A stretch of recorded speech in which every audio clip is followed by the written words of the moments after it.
Hi guys. तो आज हम पढ़ने वाले हैं वाटर साइकिल के बारे में। जब मैं वाटर साइकिल बोलती हूँ तब हमारे दिमाग में एक साइकिल आएगी। तो हम जब एक साइकिल चलाते हैं तो हम देख सकते हैं कि एक साइकिल का कभी कोई अंत नहीं होता, ना ही कोई शुरुआत होती है। एक साइकिल हमेशा चलती रहती है। उसी तरह जो वाटर साइकिल होती है, जो पानी का जो चक्र होता है, वो भी हमेशा चलता रहता है। उसका भी कोई अंत या कोई शुरुआत नहीं होती। और इसी प्रकार से हमें पानी मिलता है। तो ये डायग्राम के थ्रू हम देख सकते हैं कि ये एक चक्र है, एक साइकिल जो कि हमेशा चलती रहती है। और जो पानी आज से कई सालों पहले हमारे धरती पर था, जो पानी महात्मा गांधी जी के टाइम से हमारे धरती पर था, वही पानी आज भी है। उससे भी पहले जब डायनासोर्स हुआ करते थे, वो भी पानी आज भी हमारी धरती पर है। तो हम आज ये जानेंगे कि ये पानी हमारी धरती पर कैसे आता है, कैसे एक साइकिल होती है और कैसे ये पानी लाता है हमारी धरती पर। तो ये वाटर साइकिल होती क्या है? तो हमारा जो अर्थ है, हमारी जो धरती है, उस पर मेजॉरिटी पानी है, ज़्यादातर सिर्फ पानी ही है। 70% यानी 17% पानी हमारे अर्थ को कवर करता है। और ये पानी कई जगहों पे होता है, नदियों में होता है, दरिया में होता है। हमारे जो हिमालय है उस पर जो बर्फ़ है वो भी पानी का ही एक रूप है, जो ज़मीन के नीचे होता है, जो जिसके लिए कि हम कुएं खोदते हैं पानी निकालने के लिए, वो भी अंडरग्राउंड वाटर यानी पानी ही होता है। तो ये पानी जो होता है हमारी धरती पर काफ़ी अलग अलग तरीक़ों में फैला हुआ है। तो ये वाटर साइकिल के 3 मेन स्टेप्स होते हैं। सबसे पहला होता है इवेपोरेशन और ट्रांसपिरेशन, सेकंड होता है कंडेंसेशन और तीसरा होता है प्रेसिपिटेशन। तो आज हम ये तीनों स्टेप्स पढ़ेंगे और ये भी पढ़ेंगे कि ये तीनों स्टेप्स से ये साइकिल कैसे बनती है। सबसे पहला स्टेप इवेपोरेशन। तो जो इवेपोरेशन होता है वो प्रोसेस होता है जिससे कि जो पानी लिक्विड फॉर्म में होता है वो पानी गैस में कन्वर्ट होकर हमारे वातावरण में ऊपर चला जाता है। ये गैस, इसे हम कहते हैं वाटर वेपर। यानी जो पानी होता है, जो नदियों में पानी होता है, जो लैंड पे पानी होता है, जो बर्फ़ में ऊपर पहाड़ों में जो बर्फ़ में छुपा हुआ पानी होता है, वो सारा पानी सूरज की वजह से इवेपोरेट होकर वाटर वेपर बन जाता है और हमारे वातावरण में फैल जाता है। इवेपोरेशन का ही एक छोटा सा हिस्सा होता है ट्रांसपिरेशन।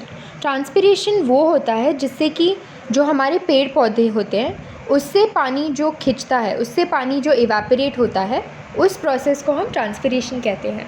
जो लैंड से पानी जाता है उससे भी हम ट्रांसपिरेशन कहते हैं। तो सबसे पहला प्रोसेस हुआ इवेपोरेशन। दूसरा प्रोसेस होता है कंडेंसेशन। कंडेंसेशन एक ऐसा प्रोसेस है जो हम अपनी रोज़ की ज़िंदगी में देख सकते हैं। जब कभी कभी हम बहुत सुबह जल्दी उठ जाते हैं, तब कभी कभी हम अपनी खिड़कियों पे कुछ ये देखते हैं।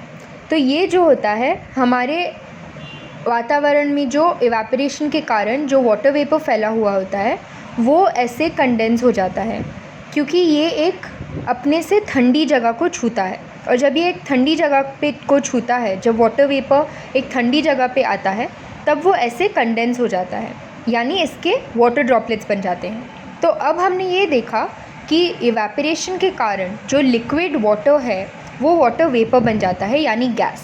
और कंडेंसेशन के कारण जो गैस होता है वो फिर से लिक्विड का फॉर्म धारण कर लेता है।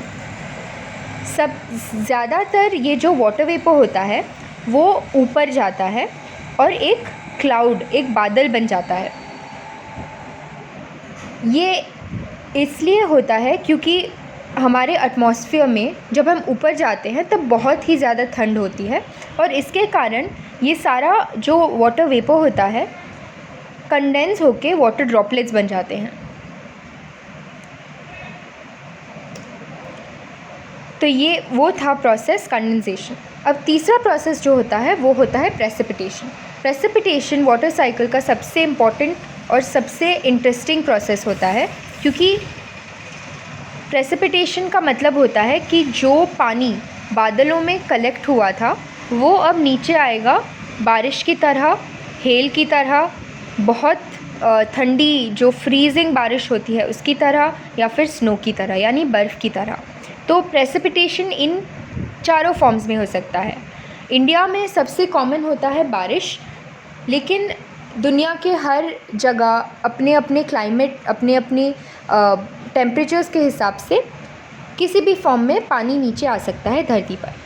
तो जब हमने देखा कि कंडेंसेशन के कारण आसमान में बादल बन जाते हैं, जब बहुत ज़्यादा कंडेंसेशन होने लगता है, बहुत सारा पानी इकट्ठा हो जाता है, तब ये जो बादल होता है वो अपने आप में ये इतना पानी नहीं रख पाता और इसीलिए ये सारा पानी नीचे आ जाता है। ये समझने के लिए हम एक एग्ज़ाम्पल ले सकते हैं कि जब हम एक ग्लास में पानी भरते हैं और उस ग्लास की पानी रखने की क्षमता से ज़्यादा भरते हैं तो वो पानी बाहर आ जाता है। तो प्रेसिपिटेशन हर फॉर्म में हो सकता है, किसी भी फॉर्म में हो सकता है, लेकिन प्रेसिपिटेशन के कारण ही हमें फ्रेश वाटर मिलता है जो कि हमारी धरती पर नीचे आता है और ये पानी हम पी सकते हैं। अब ये जो पानी नीचे आता है ये हमारी नदियों में बह जाता है, कभी कभी हमारी दरिया में बह जाता है, कभी कभी ये हमारे अंडरग्राउंड वाटर का हिस्सा बन जाता है, यानी नीचे चला जाता है धरती के नीचे, या फिर ये कभी कभी बर्फ़ बन जाता है। तो अब हम देखते हैं कि हमने जब शुरू किया था इवेपोरेशन का डिस्कशन और हमने ये जाना था कि ये पानी किस फॉर्म में धरती पर होता है। अब हम देखते हैं कि प्रेसिपिटेशन के बाद ये पानी फिर से वही बन जाता है, तो अब ये साइकिल कंप्लीट होती है। तो अब हम एक और बार रिवीजन करेंगे। सबसे पहले सूरज की किरणों के कारण इवेपोरेशन होता है, जिसके कारण पानी ऊपर चला जाता है और लिक्विड से गैस बन जाता है। उसके बाद होता है कंडेंसेशन, जिसके कारण पानी जो वाटर वेपर होता है, जो गैस होता है इवेपोरेशन के कारण, वो क्लाउड्स का फॉर्म ले लेता है, बादल का फॉर्म ले लेता है और वाटर ड्रॉपलेट्स बन जाता है। उसके बाद आता है प्रेसिपिटेशन, जो कि होता है बारिश। आप देख सकते हैं यहाँ पर ये बादल सफ़ेद रंग का है और ये ग्रे रंग का बादल, मतलब इसमें बहुत ज़्यादा वाटर ड्रॉपलेट्स, बहुत ज़्यादा कंडेंसेशन हो गया है और ये बादल अब ये पानी नहीं रख सकता अंदर और इसीलिए ये नीचे आ जाता है बारिश की तरह और नदियों में बह जाता है और फिर से होता है इवेपोरेशन। तो ये है हमारी वाटर साइकिल का अंत के लेक्चर का अंत। वाटर साइकिल कभी अंत नहीं होती। अगर आप में से किसी को कोई भी डाउट्स हो तो प्लीज़ आप पूछ सकते हैं। And all the best and stay safe. Thank you.